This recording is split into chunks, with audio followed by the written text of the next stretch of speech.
여러분 안녕하십니까? CFC 주간 뉴스를 전해드리겠습니다. 시인 소강성 목사가 새 봄을 맞아 9번째 시집 사막으로 간 꽃밭 여행자를 출간하였습니다. 목회자로서 흔치 않는 일입니다. 소강성 목사는 1995년 월간 문해사조로 등단하여 열정적인 문학 활동으로 윤동주 문학상, 천상병 귀천문학 대상을 수상한 바 있습니다. 신간 시집에서 소 목사는 목회자이자 시인의 눈으로 바라본 인간의 사랑과 자유, 용서와 화해, 하나님을 향한 갈망과 영가를 담아냈습니다. 이번 시집은 이 시대 대중들로부터 가장 많은 사랑을 받고 있는 시인으로 평가받는 정호승 시인이 추천사를 썼습니다. 정 시인은 추천사에서 그는 사랑을 통하여 세상 모든 꽃을 피우는 사랑과 꽃의 시인이며 그에게 꽃은 고통스러운 인간의 가장 아름다운 모습이라면서 그는 시인이라는 나비가 되어 모든 인간의 사막을 꽃밭으로 만든다고 평했습니다. 다음 소식입니다. 예장합동 산하 일부 단체들의 설교자 선정 방법이 여론의 도마에 올랐습니다. 교단 산하 일부 단체들은 특정 인사를 집회 강사로 선정한 후 광고비를 책정하여 빈축을 사고 있습니다. 이 같은 강사 선정 방법은 교단 내에서 오랜 관행으로 자리잡아 해마다 비판을 받아왔습니다. 올해도 일부 단체들이 연합집회 강사로 특정 인사들을 선정한 후 광고 후원비를 몇백만 원씩 요구한 정황이 포착되고 있습니다. A 목사는 예배 설교는 덕망 있는 분을 선정하여 은혜를 끼치게 해야지 강사들이 몇백만 원씩 의무적으로 후원금 내는 것은 정말 잘못된 것이라고 비판했습니다. 또한 B 장로는 연합집회 강사는 자진하여 광고 후원하는 것은 문제가 없으나 강제성이나 의무적인 후원금 요구는 속히 시정돼야 한다고 말합니다. 다음 소식입니다. 제56회 전국 목사장로 기도회가 5월 13일 개막됩니다. 목장기도회는 예장합동의 교단적인 집회로 자리매김하여 55년의 역사를 자랑하는 목사장로들의 기도회입니다. 이번 기도회는 일어나 함께 희망으로 라는 주제로 13일 오후 3시 30분 광주 겨자씨 교회에서 개회합니다. 주강사는 총회장 이승희 목사, 부총회장 김종준 목사, 산정형교회 김관석 목사, 부정교회 박성규 목사 등이며 김황식 전 국무총리가 전체 특강을 맡습니다. 또한 트랙 강의는 교계 및 시대의 이슈가 되는 주제들을 송영식 목사, 김남순 소장, 백이정 간사, 이수봉 목사, 김윤생 목사, 임종구 목사, 정성구 목사, 최종천 목사 등이 맡습니다. 목장기도의 개막을 앞두고 총회장과 서기는 전국 목사 장로들에게 전한 문자 메시지에서 여러분의 기도가 필요한 때라며 함께 기도해 줄 것을 당부했습니다. 다음 소식입니다. 총신대 신대원 총동창회 회관 건립안이 나와 동문들의 관심이 쏠리고 있습니다. 신대원 총동창회 회관 건립 문제는 신대원 원우회에서 시동을 건 것으로 전해지고 있습니다. 신대원 원우회는 양지 캠퍼스에 원우들을 위한 쉼터, 문화공간, 체육시설 등이 절실하다는 데 의견을 모으고 총동창회에 양지 캠퍼스 내에 동창회관 건립을 하여 원우회관으로 사용하도록 요청한 것으로 알려졌습니다. 이 같은 요청에 대해 총동창회 임원회는 오는 5월 21일 정기총회 때 안건으로 상정하여 논의한다는 입장을 밝혔습니다. 현재 일부 총동창회 임원들은 회관 건립을 위한 기금은 이미 확보된 총동창회 기금 20여억 원을 사용하여 총동창회 회관을 건립하면 가능하지 않겠느냐는 의견들을 개진하고 있는 것으로 알려졌습니다. 이 같은 총동창회관 건립 계획이 실현될지 신대원 원우들과 동창회원들의 관심이 쏠리고 있습니다. 잠시 전하는 소식 듣고 오겠습니다. 청정의 기준이 바뀐다. 나노워셔 워터링 시스템은 6단계에 걸친 공기정화 시스템으로 자연적으로 발생한 음이온과 기화 가습 현상으로 외부 먼지까지 정화시킵니다. 워터네트는 미세 상태로 체결된 물 분자들이 소나기보다 촘촘하고 강력하게 분사되고 있어 아무리 작은 나노급의 먼지라도 씻겨나갈 수밖에 없습니다. 자연이 주는 이로운 효과를 그대로 재현한 워터링 시스템은 세계에서 가장 깨끗하고 안전한 완벽한 청정 기술입니다. 다음 소식입니다. RSA 미션이 해외 현지인 선교사를 AS국에 파송하여 새로운 선교 모델을 제시해 주목을 끌고 있습니다. RSA 미션은 5월 9일 RSA 미션 비전 센터에서 AX국 현진 신모 선교사 파송 예배를 드려 다문화 시대에 적합한 새로운 선교의 장을 열었다는 평가를 받았습니다. 이날 파송 예배에서 말씀을 전한 영광교회 박광재 목사는 RS의 미션이 현지인을 선교사로 파송한 것은 너무나 귀한 일이라면서 한국 선교사들이 대부분 추방당하여 선교의 문이 막힌 현실에서 현지인을 선교사로 역파송한 것은 선교의 새 장을 연 것이라고 말해 눈길을 끌었습니다. 여기 모인 우리들은 선교사님의 사역을 위해서 또 기도하고 하루에 많은 삶을 쌓고 선교사님 때문에 많은 인류가 예수께 돌아오는 구원의 역사가 일어나게 되기를 주님의 이름으로 축원합니다. 현재 AX국에서 추방된 GMS 소속 선교사는 약 200여 명 정도로 추산되며 전체 선교사의 80 내지 90% 정도가 추방 및 철수된 것으로 알려지고 있습니다. 이런 현실에서 한국교회는 다문화 시대에 걸맞는 선교 대책을 내놔야 한다는 지적이 나오고 있습니다. 행정안전부 국가기록원에 의하면 2020년에는 다문화 가정이 150만에 이를 것으로 내다보고 있는 상황에서 해외 현지인들을 훈련시켜 역파송하는 선교 대책이 절실하다는 것입니다. 다음 소식입니다. 한기총이 제1회 한국교회 질서를 위한 대포럼을 개최했습니다. 이번 대포럼은 9일 국민일보 CCM 빌딩에서 진행되었으며 포럼에 앞서 드린 예배에서 한기총 대표회장 정광훈 목사가 말씀을 전했습니다.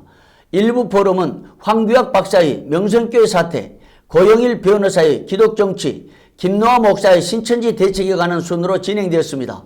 이어진 2부 포럼에서는 유장춘 박사가 서울교회 법리적 문제, 소재열 박사가 사랑의 교회 분쟁, 끝으로 강춘호 이사장이 이단 시비 패러다임에 관해 발표했습니다. 이날 참석자들은 정부, 국회, 사법부, 언론, 교육부 등 사회기관에 대한 강력한 입장을 담은 8개 조항의 결의문을 채택했습니다. 다음 소식입니다. 서울시 공무원들이 서울광장에서 열릴 큐 행사를 반대하는 성명서를 발표했습니다. 이들은 다음 달 1일로 예정된 큐 행사에 대해 서울시에 직접 반대 의사를 표명하면서 철회를 요구한 것입니다. 지난 8일 23명의 공무원들이 성명서에서 서울시의 다수 공무원들은 서울광장 큐 행사를 반대한다고 목소리를 높였습니다. 이들은 동성애 행사가 필요하다면 청소년 및 어린이들의 접근이 어려운 실내체육관에서 여는 것이 타당하다고 주장했습니다. 또한 2015년부터 서울광장에서 열린 큐 행사는 사용 목적과 규칙을 위반했다면서 자유로운 통행 방해, 혐오감을 주는 행위, 판매 행위, 소음 기준치 이상 등의 문제점을 지적했습니다. 이 같은 주장과 함께 공무원들은 서울시와 열린광장 운영시민위원회가 큐 측이 광장 사용 신고를 반드시 불수리해야 한다는 입장을 표명했습니다. 다음 소식입니다. 2019 일과 영성 컨퍼런스가 서울 강림교회에서 열립니다. 컨퍼런스는 2020 서울 페스티벌 준비위원회가 주최하여 5월 31일과 6월 1일 일과 신앙의 일치를 강조하는 빌리기람 정신을 전달한다는 취지입니다. 이번 대회는 어려움을 딛고 이겨낸 CEO들이 강연자로 나와 일터 속 영성을 설명할 예정입니다. 더불어 래퍼 BY가 첫날 특별 게스트로 출연할 계획입니다. 행사를 주관한 박성민 위원장은 청년 1000여 명이 설문조사를 통해 실질적인 도움이 될 수 있도록 준비했다면서 주 강사들과 스페셜 게스트가 각자의 달란트를 통해 경험해온 일터 속 이야기들은 참석자들에게 큰 도전이 될 것이라고 밝혔습니다. 다음 소식입니다. 서울 성시아 운동본부가 서울 성시아를 위한 목회자 기도회를 가졌습니다. 지난 3일 서울 해오름교회에서 열린 기도회에서 말씀을 전한 최낙중 목사는 민족의 마지막 보루는 교회라면서 우리가 먼저 자신을 위해 우려한다고 강조했습니다. 이어 사무총장 김철영 목사의 성시아 운동 속에 김창배 목사의 축도 등으로 진행됐으며 다음 기도회는 7월 5일에 열릴 예정입니다.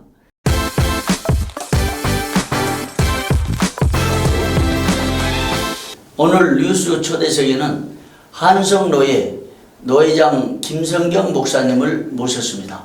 목사님 반갑습니다. 반갑습니다. 예.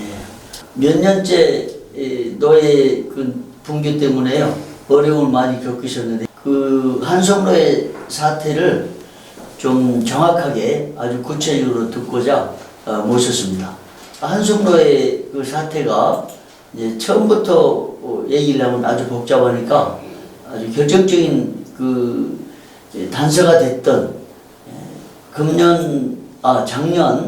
작년 2월 노회 전후에서 좀 설명해 주시면 좋겠습니다. 2018년 2월 12일부터 우리 한성노예 분규가 문제가 터진 것입니다. 2월 12일 날 왜 문제가 되었느냐 하면 권한이 없는 장로 부노회장이 임시노예를 소집하게 된 것입니다. 또 한편으로는 임시노예는 안건만 해야 되는데 안건에도 없는 임원 선출을 하게 된 거죠. 그리고 세 번째로는 새순교회에서 모이기로 2월 12일 날 모이기로 그렇게 장소가 돼 있었는데 하루 전날 저녁에 갑자기 장소가 새서울교회로 바꿔지게 된 겁니다. 그래서 전 회원들한테 문자를 보내가지고 장소가 새서울교회로 바꿔졌다는 그 문자 메시지를 보내게 된 것이죠. 그래서 이제 2월 12일 날 새서울교회에 모여가지고 전준환 목사가 노회장이 되고 또한 부노회장은 대구에 있는 안영식 목사가 부노회장이 된 겁니다. 그러므로 인해서 노회장이 있는데 노회장을 무시하고 노회장이 허락하지도 않은 임시노회를 개최함으로 인해서 노회가 분기가 되게 된 거죠. 노예 소집 권한이 없는 예.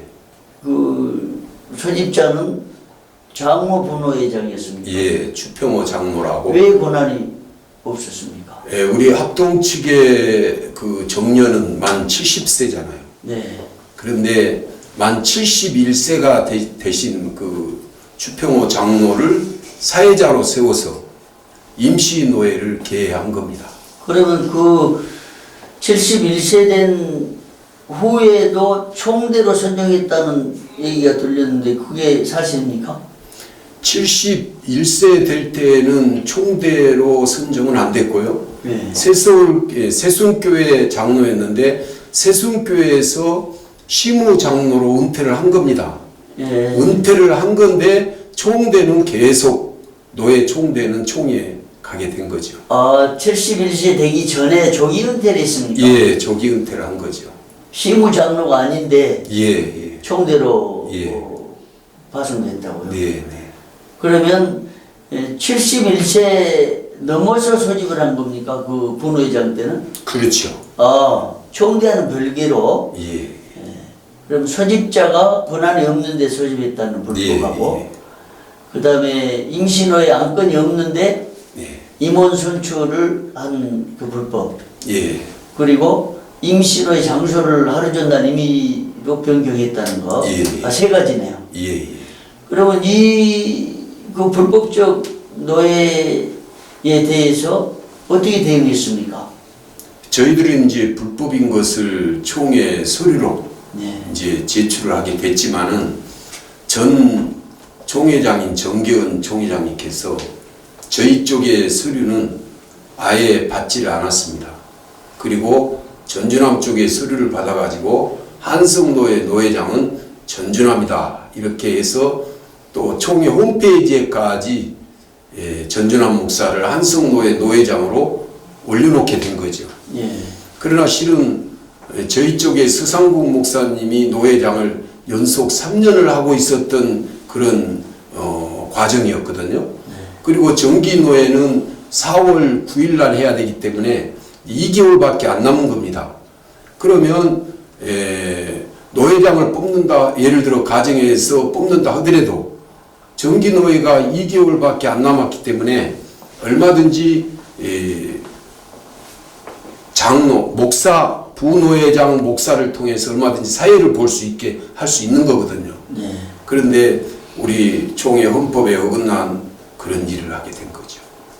그러면 사법에 어떤 대응을 했었습니까? 예, 그래서 이제 저희들이 이제 총회 재판국에 서류를 접수하기 위해서 총회 사무국에 저희들이 서류를 2번, 3번 냈어도 네. 총회에서 아예 임원들이 받아주질 않았습니다. 예. 그래서 이제 저희들이 할 수 없이 서울중앙지방법원에 가처분 결정을 냈죠. 네. 효력정지 가처분을. 그래서 4월 6일 날 2018년 4월 6일 날 채권자가 전준함인데 채권자는 한성노회 노회장직을 본안 판결시까지 하면 안 된다 하고 결정문이 나게 된 겁니다. 그래서 서울중앙지방법원에서 한성노회 노회장은 서상국 목사로 인정이 됐고 2월 12일 날 불법으로 임시노회를 개최해서 또 불법으로 노회장으로 선출받은 전준환 목사는 이제 본안 판결 시까지 노회장직이 정지된 거죠. 그러나 지금 본안 판결을 접수는 했습니다마는 1차 신문 날짜가 아직 잡혀지진 않았거든요. 그 1년 동안 안 잡혀진 겁니까? 예. 그래서 지금도 이제 본안 판결을 접수했기 때문에 기다리고 있습니다만은 지금도 전준환 목사는 4월 달에 또 노회를 불법으로 개최해가지고 자기가 노회장이다. 이렇게 지금 하고 있는 입장이죠. 그리고 총회에다가 결정문을 보고했습니까? 예, 저희들은 보고도 했고 저희 또 변호사 법무법인에서 직접 내용 증명까지 보내가지고 한성노회 노회장은 서상국 이지 전준환 목사가 아니다. 그러니까 전준환 목사에 대해서 한성노회 노회장이라고 하는 그 증명서를 발급하지 말아라 하고 내용 증명까지 보냈어도 총회에서 지금도 한성노회 노회장은 전준합니다. 이렇게 서류를 발급하고 있는 과정이죠. 근데 총회에서 서류 발급한 그 근거, 법적 근거는 뭐라고 보십니까? 이제 한성노회가 소집자의 불법, 네. 또 안건이 없는 사항을 처리한 불법, 네. 장소를 변경한 불법은 사실상 헌법을 위반한 거잖아요. 그렇습니다. 그런데 헌법을 위반했는데 총회는 그게 정당하다고 서류를 떼줬는데 그 이유가 뭐라고 생각하십니까? 이제 저희들의 입장에서는 이제 정계은 총회장 목사님 그 자제분이 네. 이제 전준환 목사님 교회 이제 교육 목사로 있게 된 겁니다. 예. 그래서 교육 목사로 있기 때문에 전준환 목사님하고 그런 관계니까 그렇게 띄준 것이 아니냐 그런 개인적인 그런 문제인 것 아닌가 싶기도 생각이 듭니다. 이 재산을 보호해야 된다고 총회장님하고 임원들에게 계속 요청하고 또 주장을 했던 것 같아요. 듣기는. 예. 근데 재산이 다른 교단으로 넘어가니까 내가 노회장을 해서 이걸 보호해야 된다 이런 주장했던 것 같은데 그 사실관계는 어떻습니까? 임시 당회장은 말 그대로 임시 당회장으로서 일을 할 뿐이지 당회장은 아닌 것입니다. 그러므로 목양교회 재산에 대해서 뭐 재산을 잃어버리면 안 된다든지 아니면 또 유지재단에 가입한다든지 하는 것은 임시 당회장으로서의 권한을 넘어선 걸로 저희들은 그렇게 파악을 하고 있죠. 재산 문제도 그렇군요. 가장 중요한 건 헌법을 위반한 명백한 사실이 있는데도 이걸 듣고 불법을 행한 측에 손을 들어준 이것이 문제네요. 그렇습니다. 그럴 뿐더러 요즘에는 또 모 방송에서 나와가지고 전준환 목사가 서울중앙지방법원에 김성경 노회장 가처분 정지했던 것이 이미 결정이 났는데 김성경 목사는 한성노회 노회장이 아니라고 법원에서 그렇게 결정이 났다. 그러므로 김성경 목사는 한성노회 노회장이 아니다. 이렇게 모 방송에서 방송을 했거든요. 사법부에서 심의하고 있는 이 과정 속에서 재판도 결정나지 않았는데 재판 결정 났다. 이렇게 목사가 방송에서 이야기한다고 하는 것은 그건 기본이 되지 않았다 하는 생각밖에 할 수가 없는 것입니다. 목양교회 사태로 인해서 한성노예가 이렇게 붕괴에 휘말린 것으로 대부분 지금 알고 있잖아요. 그런데 일면도 있지만 실제로는 이 노예 자체가 헌법을 위반하고 예. 또 불법적인 행위들을 계속하기 때문에 거기서 목양교회 그 붕괴 사태도 실질적으로 우리 노예 문제로 인해서 비롯된 겁니다. 예, 노예에서 총회 헌법을 지키고 또 총회 법대 규칙대로만 했더라면 왜 목양교회가 붕괴가 나겠습니까? 목양교회 사태는 뭐 지난번에 한번 장로님 나와서 말씀했는데 다시 한번 또 더 자세히 듣기로 하고요. 노예의 그 어려움들이 빨리 해결되길 바랍니다. 이렇게 어렵게 나오셔서 정말 감사합니다. 목사님. 네. 감사합니다. 돈 벌어주는 연료 절감기가 있다? 해가 갈수록 연비는 나빠지고 힘이 딸리고 엔진 소음, 떨림도 심해지십니까? 이젠 시거잭에 꽂기만 하십시오. 하루하루 성능이 좋아지는 배터리의 출력, 고압 증대, 엔진 출력 향상, 팍팍팍 성능 업! 거기다 가장 중요한 연료 낭비를 막아 돈 벌어주는 파워 세이버. 지금까지 CFC 주간 뉴스였습니다. 여러분 고맙습니다.